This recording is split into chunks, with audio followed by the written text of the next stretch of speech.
Dad can do is hope they keep as still as possible.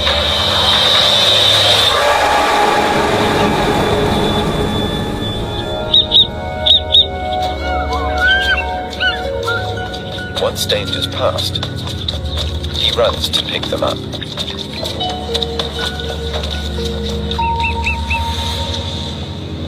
But one of his chicks is still missing.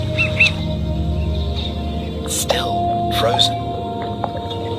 Holes in her beak act like a snorkel, helping her breathe. But because she's underwater, she can't hear her dad's call. Finally, Dad's call is close enough to be heard. And the chick moves towards it. At last.